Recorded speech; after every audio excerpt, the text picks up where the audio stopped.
shake it off, and then you're back to your usual self. Because, of course, for the living, life must continue. Oh, sure. That's it. You listened to a bit of my preamble. I'd like to ask you, the conversation is dynamic at this point. With perhaps at some point while we're thinking it's going to go the way of zoning, before you wake up the next morning, you see something else like they're jettisoning zoning, they're abandoning zoning, and they're looking at persons who are perhaps capable of handling the rigors of the office of the Senate President and the office of the Speaker. For you, which way should the conversation be going?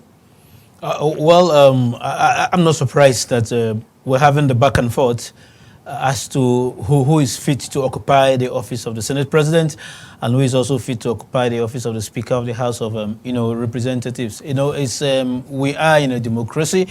We are in political times. Election and electioneering, are over, and then we are now faced with the issue of governance. So if governance must work, then it has to be those with the credibility, those with the capacity, those who have the wherewithal, those who have the track record to be able to man, these offices. It's not the first time the ruling party, the APC, will be having this kind of situation. Don't forget that in 2015 we had a scenario where the party took a decision and members jettisoned that decision and went, their own way. In 2019, they were smarter enough to have carried everybody along, and then were able to produce the leadership of the ninth, which is the National Assembly, which is the incumbent, and of course the one that is leaving. So one would expect that the ruling APC would have learned from the 2015 and the 2019 experience, and then will be able to galvanize the varied interest. Because politics is a game of interest, politics is a game of number. Yes, I agree that APC as a party has the highest number of members both in the House of Reps and in the Senate. But I can tell you that the coalition of the other political parties that by law are regarded as the minority, they also have equal footing if they put and galvanize their interests together. And don't forget that the minority parties have put their interests together. They've come up with a forum, a rainbow-like forum, to also challenge the veracity of the ruling APC to produce the leadership of the House. So it's now a game of interest and now a game of number. Now, for me, names have popped up as to who is qualified. We've seen Senator Godswill Akpabio, coming on board as a frontline. We've seen Senator Orizu another frontline contender. I'll say a frontline contender. I don't know about others, but don't forget that Senator Godswill Akpabio has been a two-term governor of Akwa Ibom State. He's also been a minority leader of the Senate, the eighth Senate. He was a minister, and then he's won a re-election into the Senate. Does he have the capacity? My answer is yes. Will the members vote for him? That's led for the 103 or 109 members. Before you begin to go that direction, there was something you mentioned, which for me is very critical to this conversation. Okay. The new coalition of freshers, I'd like to call them freshers, into the National Assembly. This coalition to try and, get some form of relevance, do you think they have what it takes to perhaps unsettle the APC in such a way that they can make their voices count in determining who leads them on both floors? Oh, sure. I can tell you that they have what it takes. The total number of senators is 109. APC has 50-something. So if APC has 50-something senators, that's 58, if I'm not mistaken. What it means is that the remaining number, which is about 51, if I'm not mistaken, belongs to the coalition. And I can tell you, not all the 58 members will even vote for an APC candidate. But the coalition, they are united. Now, in the House of Reps, it's the same thing. The APC has the highest number of House of Rep members. But if you put the coalition of the minorities together, it has the power to even neutralize the majority of the APC. Now, what am I saying? APC, like a prominent Nigerian said something. I can't remember his name now. He said, look, the president-elect, the APC leadership should reach out to the minority, should reach out to those who lost in the election to be able to have its way and produce the leadership of the 10th Assembly. It's not going to be business as usual. For the first time, the minorities are coming together. In 2015, they didn't come together. It was like APC fighting APC. Then PDP just cashed into the division and was able to produce the Deputy Senate President. The same thing happened in the House of Reps, where Dogara emerged as the Speaker, because there was a division in the APC. So the PDP and the other minorities cashed into that division and was able to produce the Speaker. I think the Deputy went to APC or so. So in this dispensation, I am saying, look, if APC is not careful, what transpired in 2015 is going to transpire in 2023. So there is need for consensus building to be able to also neutralize the powers of the minority, because they have the force. There was something you said in the course of your analysis. Sorry to interject. Okay. I intend to, register this point to ask a question. You talked about this coalition, this united front, as it were, unsettling, that is, if they truly are united, because, of course, this is politics we're talking about here. And you also did mention the fact that not all 58 senators of the APC will agree to produce, as it were, a consensus candidate, that they will be unanimous in their voices to say this is the person that will represent our interests. However, I want to use this to register a point, and perhaps you consider it a question. This united front, this coalition of freshers, is it not also possible that in trying to, reach out and create friends, that they also will come to the side of the APC? Don't forget, some of these persons won election in, quote, an unpopular party. And there are speculations, which is also a customary practice of Nigerian politicians, especially people who win elections from unpopular party to cross carpet.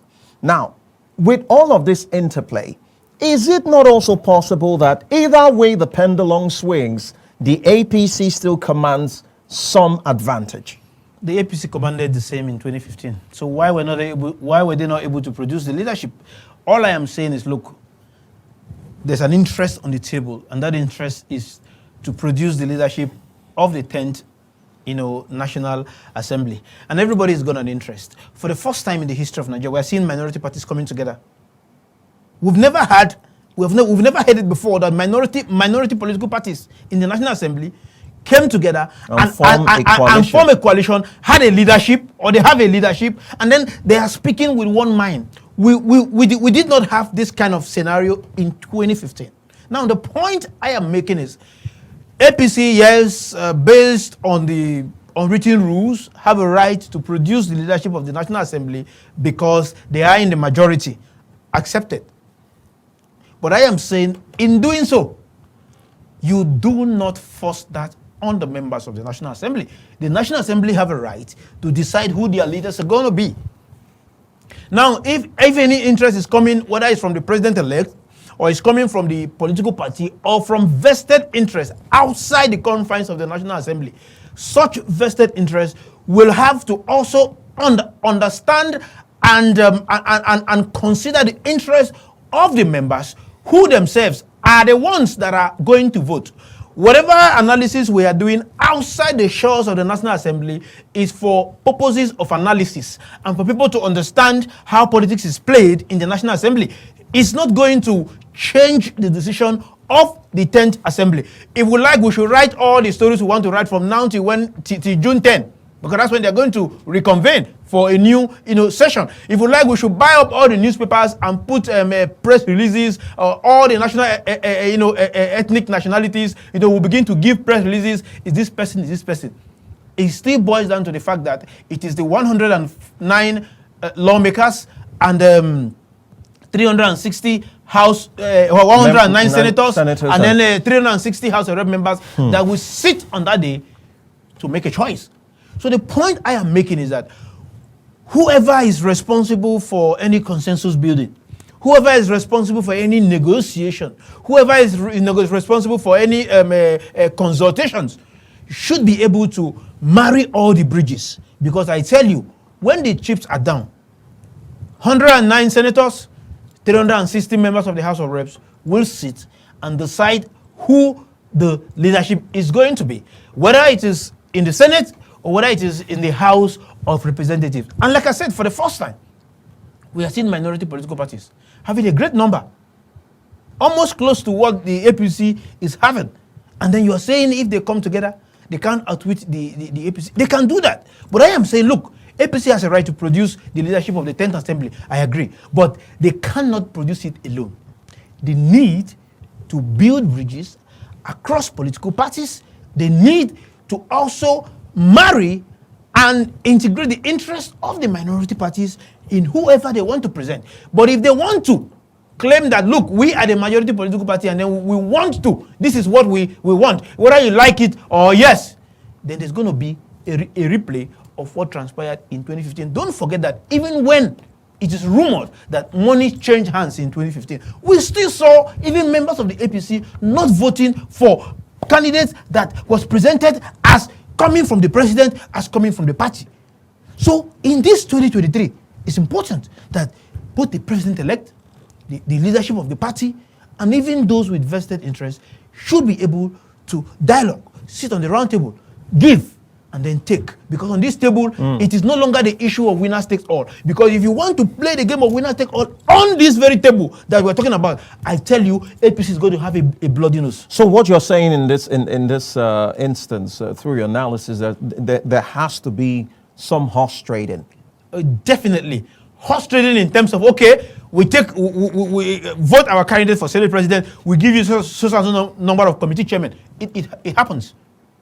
Those who become speakers and leaders of the National Assembly, for them to retain their seats for 4 years, look, a lot of things go under. It's not just as if you are too good. Members can decide to rebel against you. We've seen State House of Assembly having their speakers impeached. Why are they impeaching them? If he was so good, it's because probably he wants to eat alone. So I am saying the doctrine of winners take all should not play out here. You must concede. A lot of concession has to be given. Thank God the president-elect, he understands this game. I'm sure he's been doing that a lot for him to get to where he is today. And I also want to believe that those who are actually interested in the Senate seat and even in the House of Reps seat, they have done a lot of horse trading, as it were, to be able to retain their seat. In democracy, it is give and take. You cannot take, and they say you cannot give.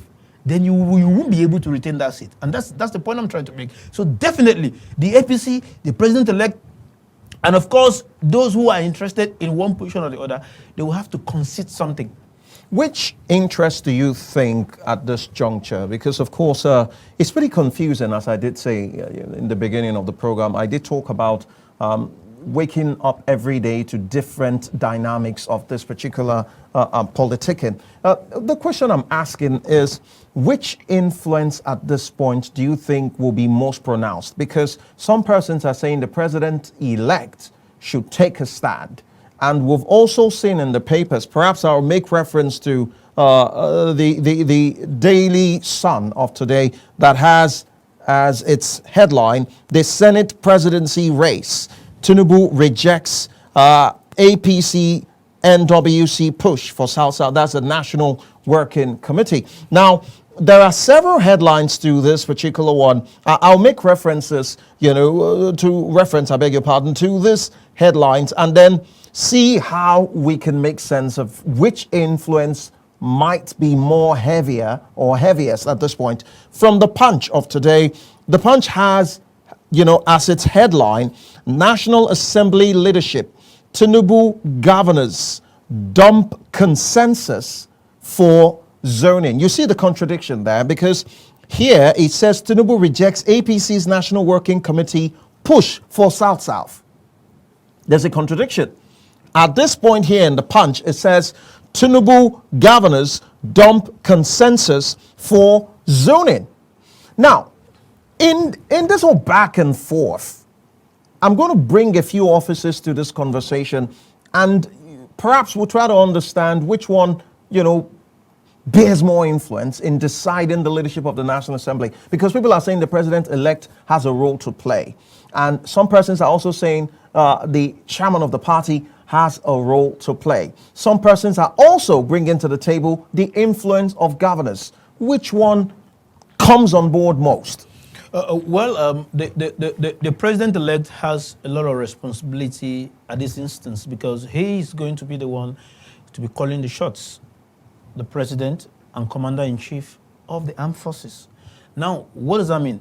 The president is going to be the one that will be working with the National Assembly, not the governors. Now, if the governors had influence during the electioneering, I think that's where it ends. Because once Bola Ahmed Tinubu takes over on May 29, 2023, I think a lot of these governors will have their influence, whittled down. I am not saying that the governors don't have influence over certain issues, but the point I'm trying to make at this instance is the fact that the president-elect needs to choose those he wants to work with. Not as if the National Assembly... Choose those he wants to work with. Not as if the National Assembly is not an arm of his own. But the president should be interested in who becomes the Speaker of the House of Reps and the President of the Senate. To make it easy for him, I suppose? Not really to make it easy for him, because we had the 8th Assembly where Bukola Saraki was the Senate President. It wasn't easy for the President to push through certain things. But that is how democracy ought to be. We do not want a Senate President like the current Senate President. What is wrong with the current who Senate said President? that anything the President wants, he gets. What does that mean to you? Meaning that he wants as a person. He may not be speaking, even though he is the President of the Senate. I can tell you, the 109 senators may not have agreed with that statement of his that said whatever the President wants, is to be done. I do not think even Bola Ahmed Tinubu himself, as President, would want that kind of Senate President. We need a Senate President and a House of Reps Speaker that will also keep the executive on their tools so that certain things that ought to be done should be done. Because if you are relaxed as an arm of government, a very important arm of government, if you look at the Constitution of Nigeria, 1999 as amended, you discover that the National Assembly has enormous powers. They have a right to call a minister to order. But it's only in the Buhari regime that I see that the National Assembly will call a minister and then the minister refuses snubs or ignores. It does not make for good democracy. When the National Assembly calls you, in fact, the National Assembly in Nigeria is one of the most powerful national assemblies anywhere in the world because of the powers that are embedded. They can stop your budget.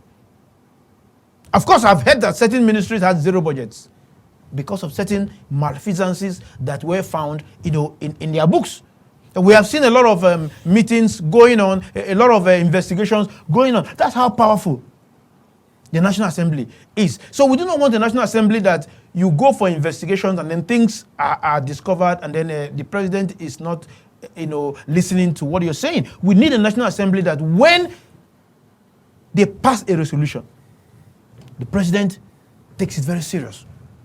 Now, how many resolutions has the current National Assembly passed?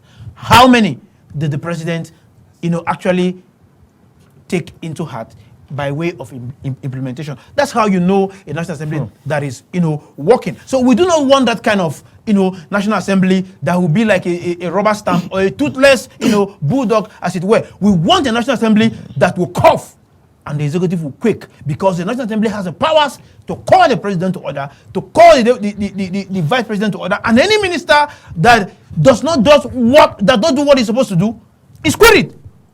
That's the kind of National Assembly we want, and of course that's why we see all these vested interests going on as to who becomes the next Senate President and the next Speaker of the House, because it's important that the leadership is very strong, because whoever you are bringing forth as a Speaker, if he's not strong enough to hit the gavel, then there's a problem. Okay, because the question I'm still asking, which is what we're discussing, is which influence will be more prominent? Because you just talked about the influence of the president-elect in determining the leadership of the 10th National Assembly.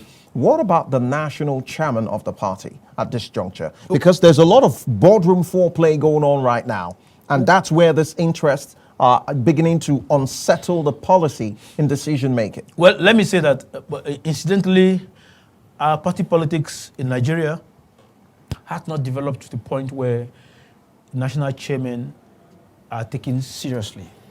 Of course, we've had instances where the president just stays in his office and fires the national chairman of the party, and he stands. We've seen that in the PDP reign.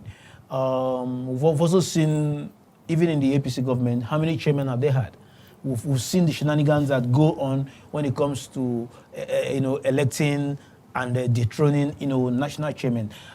By and large, generally in Africa, party politics have so been demeaned such that the words of a national chairman doesn't make any influence. We have seen political parties, even in some Southern African nations, where the chairman speaks. Look at South Africa, the ANC. The president committed an offense, according to them. It took the decision of the national executive of the ANC for the president to be spared. But there were rumors making the rounds that the president will be sacked by the ANC. But perhaps they considered a lot. I'm talking about the political party. I didn't say court or EFCC. I'm talking about the political party. So that's how powerful political parties are in that climb. But here in Nigeria, it's not like that. So yes, the national chairman has a right based on the relevant provisions of the constitution.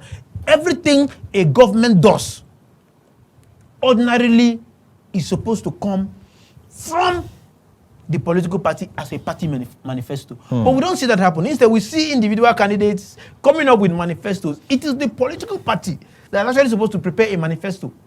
And this is the political party that is actually supposed to determine who gets what appointment.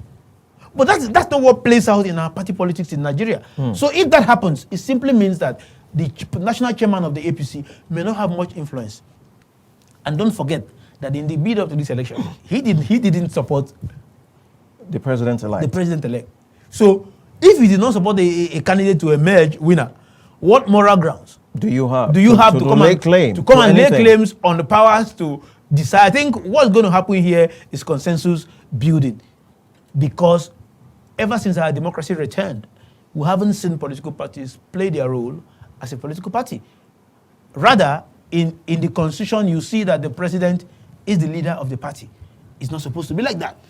Okay. In real political party setting, the national chairman has upper hand over the president. But in Nigeria, the president is the leader of the party at the national, the governor is the leader of the party at the state. So he now decides what happens. So if that happens, you cannot therefore say that the chairman of the party will now come and decide or override the president. It's not going to happen. There was something you said in your analysis, which for me, I think you should perhaps regurgitate that aspect of your analysis, because of course, you did sound as though the influence of the governors stopped at the election, level. But of course, do not forget that some of these governors are also instrumental to the emergence of some of the leaders and representatives at the floor of the National Assembly. And they can influence, take or leave, make them scuttle, make or mar, in this case, who emerges, especially where there's a running battle between an incumbent and a possible candidate. So I'm just trying to put that fact on the table, because you seem to downplay the influence of the governors, as been mentioned in the papers here, in this whole interplay. You seem to downplay it to the extent that it only stops at their emergence at the election level. Well, that's not actually what I meant. Yes, the governors played a critical role in the emergence of some of the candidates, even the president-elect. Don't forget that the APC governors stood stoutly behind him on zoning and said, look, the president must come from the south. And the president did, come from the south. And Bola Ahmed Tinubu was a choice, and they overwhelmingly supported him to emerge. Now, the president-elect has emerged.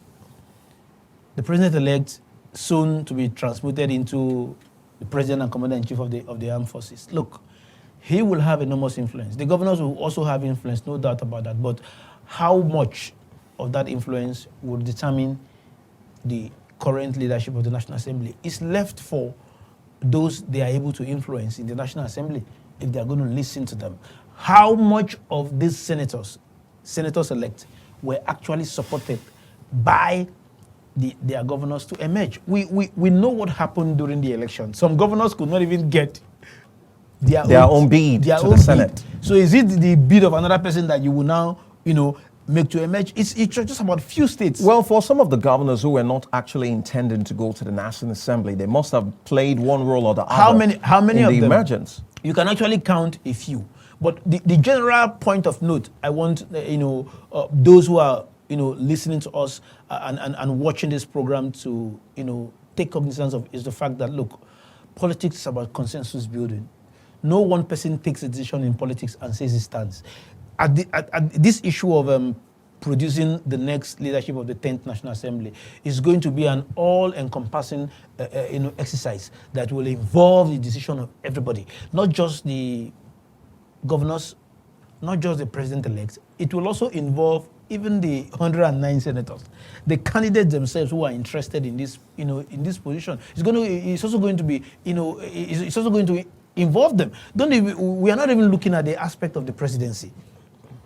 There is a powerful cabal in the presidency. They also have a very critical role to play in this. So for me, it's going to be, a consensus building, because if they want to go the way of you must do it our way, I can tell you the APC will lose out, and they will lose out big time. Now, with the conversation of zoning and not zoning on the table, let us perhaps pretend that this conversation will stay apolitical, even if at some point I suspect that political influence may bear. But let us pretend that the conversation stays apolitical. Okay. At this juncture, there are persons who are more concerned about the personality of who mans whatever office, either the office of the Senate President or the office of the Speaker. We'll come back to this conversation after this break. For you, the viewer, you're watching Talking Point on Advocate Broadcasting Network. When we return for the break, we'll continue from where we stopped. There's so much to be discussed, especially as we talk about the leadership of the 10th Assembly. Stay tuned, we'll be right back. I hope the conversation political framework of the society. That is where the middle page gets to the center of these public conversations with constructive analysis and divergent perspective. Tune in weekdays, Monday, Wednesday, and Friday here on ABN Television. The middle page, projecting the society.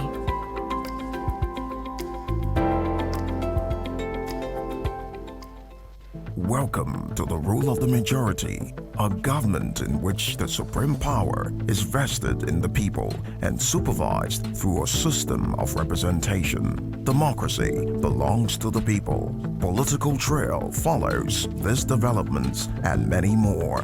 Political Trail, trailing political developments.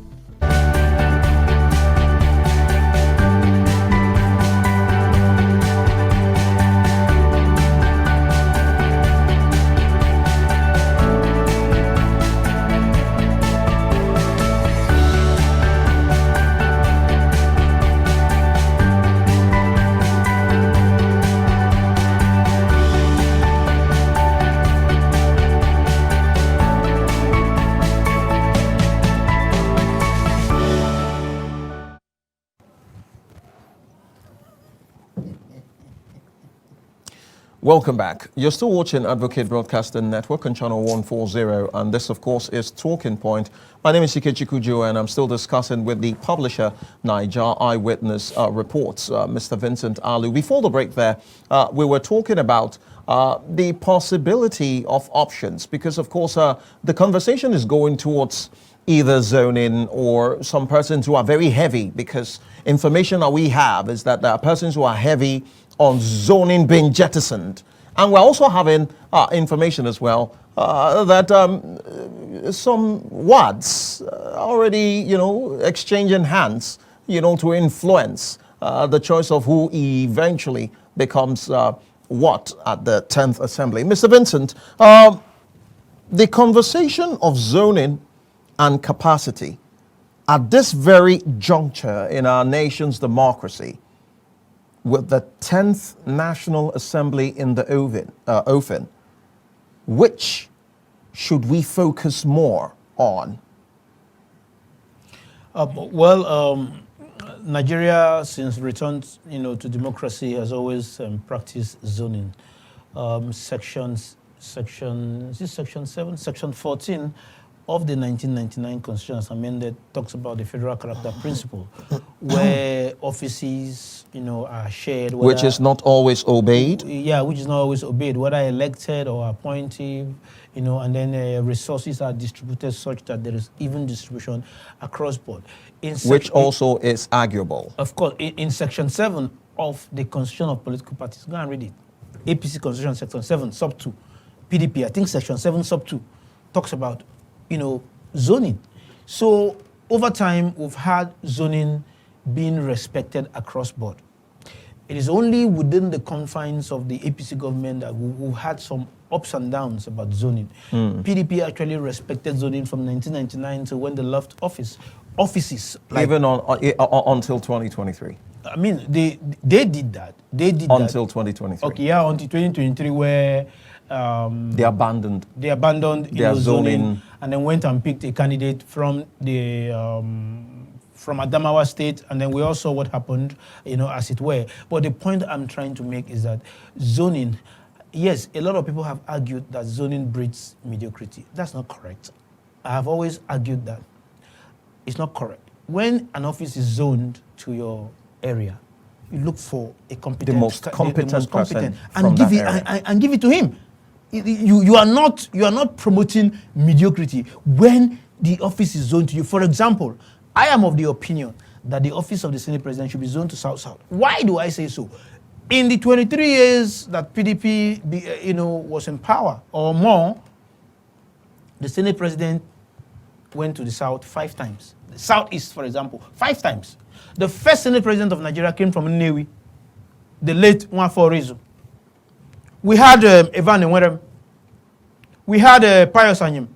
We had Chuba Okadigbo. We had Chief Pius Anyim, and then the one from Abia State.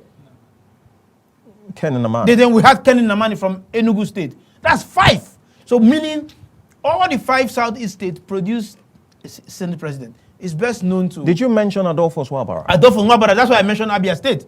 Adolphus Wabara was Senate President. So which means all the 5 Southeast states produced Senate President during the time of Obasanjo. And then now we are in a new dispensation. Why should you, for example, zone the Senate President seat to the Southeast again? My take is that seat should be zoned to the South-South because number one, South-South has never produced a Senate President, but I know South-South has had Wayas. a deputy, okay, that's Wayas. Wayas had been, and then... but it was for a short stint, though. It doesn't matter, but at least he has been. That's the closest we'll ever get. That's deputy. They also had a deputy speaker, Chubudom Muche, and I think Austin Opera was also, deputy speaker. Now, we are saying, look, the Southeast, or I am saying that the Southeast has had its turn for 5 good times. Why should you even consider, assuming but not considering that that's what APC is trying to do, why should you even zone that position? Yeah, but this coming, conversation you're making is arguable to the point that there are persons who say that there is some form of marginalization to the Southeasterners, and for that consideration, it might be for compensation, to perhaps calm their nerves. What compensation? The Southeast has always been scapegoat in all our political dispositions since after the war. The Southeast has never been favored in anything good. I mean, I don't need to make a news out of it. Yeah, but that may not be correct. But that may not be correct. It's not left. That may not be correct. Because if you say the Southeast has not been favored, the Southeast has had 5 slots for the Senate President, and they were not favored. Good. You said they were not favored. And what was the outcome? 5 Senate Presidents. What did we have? They fought themselves. Good. They fought themselves out of office. Who do you blame for that? They fought themselves out of office. I am saying Southeast do not need the Southeast, the Senate President anymore. They take it to South-South because we had it 5 times. We even came to a point where we had Secretary to Government of the Federation. How did that affect? Because these are the issues. We had a Deputy Senate President, Senator Ike for such a long time. What happened? So we are saying, look, we've had enough of this, whether it is self-inflicted injury or whether it is injury from the federal government, is what I do not want to know. But all I am saying, look, don't zone the seat to South because it will make no sense to us. Take it to the South-South. The South-South has produced Joseph Wayas before for a few months. I think that was during the military era. And then give it full flair. Give it to South-South. And if you're giving it to South-South, who is the most senior senator or a most ranking senator who is at the point? That's Senator Godswill Akpabio. Senator-elect Adam Toshimole is just a first time. With the National Assembly amend the law to allow a fresher to contest, it's now left for them to decide. So if Akpabio is the only ranking senator that is from the South-South returning, and then it follows that the party, the APC, should liaise with the minority party and ensure that Akpabio becomes. Don't forget, Senator Godswill Akpabio was and remains the only candidate or aspirant in that election, the presidential election, that stood up and said, I don't want to contest anymore. Does that count for anything at this point? Why shouldn't it count? A man who jettisoned his presidential ambition and then automatically paved the way for other contestants, because I'm pretty sure if Senator Akpabio did not... He had his supporters. ...take that decision to say, look, I don't want to contest this election anymore. Some other persons would have held their ground. Maybe some people would have held their ground, wouldn't have. But Akpabio took the lead and said, look, I'm not interested. And then he stepped down. We now saw other candidates following the step. The step to step down for Bola Ahmed Tinubu. And of course, don't forget that singular act of Akpabio gave Tinubu the victory. We do not know what would have happened, assuming that and just to add to that, did not just to add to that, down. Within that period, we were already hearing of a consensus candidate in the offing. So that alone is a huge sacrifice that in politics should be compensated. Look, in politics, people are compensated for decisions that they took. Contributions as well. Yes, and contributions that they make. Because if Akpabio said, look, I don't want to contest this again, and then others followed suit, and then we saw what happened, and then Bola Ahmed Tinubu won, and then Bola Ahmed Tinubu is now president-elect, will be sworn in 30 days' time, and then you say Akpabio should not be compensated. I do not want to go into the nitty-gritty of that, but I'm looking at it from the face value of it. Somebody who sacrificed that much should also be given that opportunity. So if Akpabio is the only senator from the South-South that is a ranking senator, then it means that the odds will favor him, assuming but not considered. the party goes for zoning. Let's just even come back home and say, okay, the party has jettisoned zoning and they want to go for capacity and track record. Fine. It's not left for the members of the National Assembly to vote. But the man that we are talking about has been a commissioner for 6 years. And lived up to the bidding while he was a commissioner. Of course, there's no argument. Who doesn't know about uncommon transformation in Nigeria? He became a senator for 8 years. Sorry, he became a governor for 8 year. Went on to become a senator, and then Senate minority leader. Went on to become minister. What again is needed for a man? Does he have? No, when you're talking about capacity now, people will ask questions because, of course, there are nuances, of offices, of professions, and all of that. Does he understand the intricacies, the boardroom play, and the horse trading, and all of that the office of the Senate President commands? Well, Akpabio has been a Senate minority leader, meaning he was either 5th or 6th in rank in the Senate leadership. No decision was taken in the Senate without his imprimatur, because he controlled the minority. So that automatically gives him an upper hand. Let me even talk about my brother. Does that confer on him the needed experience? Of course, as a senator for 4 years and a minister, what experience do you have? The only thing that makes you different from your other colleagues is just that you are the Senate president. But every other thing is just about your ability to negotiate things, your ability to make things work for members, because once the members under you are happy, that's what gives then you you have a happy National of course, Assembly. But if you do not protect their interests, as it were, then it's going to be issue. Let me even talk about my brother, Senator Orizu. Orizu has been governor for 8 years, and then don't forget, went on to become a senator. It's an international, businessman, and then don't also forget that he's the chief whip of the National Assembly. That confers on him also a very serious leadership position in the National Assembly. So he's also a serious contender to this post. I'm not saying that Roger Okali is not qualified, but I am saying don't give it to Southeast. Give it to South. We've had enough. We had Senator Wabara coming from Anambra, sorry, from Abia State. So why should we even go back there? All the Southeast states has produced a Senate president before. So what's the use? Are you at this juncture saying for persons who are already discussing the issue of marginalization, how the Southeast is not considered even for the presidency, perhaps this might calm their nerves? Are you saying that they have more than enough to calm them, that even if they don't get this position in person of Godswill Akpabio, that it should not make them agitate, I suppose? Government is like a very big umbrella. There's space for everybody. In 2015 and 2019, what position did the Southeast occupy? The sky did not break. From the president, Senate, the vice president, Senate president, deputy president, speaker, and deputy speaker. Which one did the Southeast fall? For 8 years. The sky did not break. We didn't even have a secretary to federal government. The sky did not break. So if in this dispensation... But you had a cake with Rimadu now. As what? Well, he held a very juicy position. Okay, he was deputy. He was deputy Senate president to Saraki. Yeah. And how did that translate? Because the reason why offices of this nature are created is also to allow such an individual to use that office and attract development. And that's why I will keep applauding the Northerners. They stay in the National Assembly for as long as they want because they have the heart to use the offices they occupy attract development back home. So what did Ekweremadu attract back home in the Southeast? Maybe you will now mention the international airport. Is he the one that brought it? I do not know. Now, Godswill Akpabio, Senate Chief Whip, what has he been able to attract home? Even his own state. So these are the issues.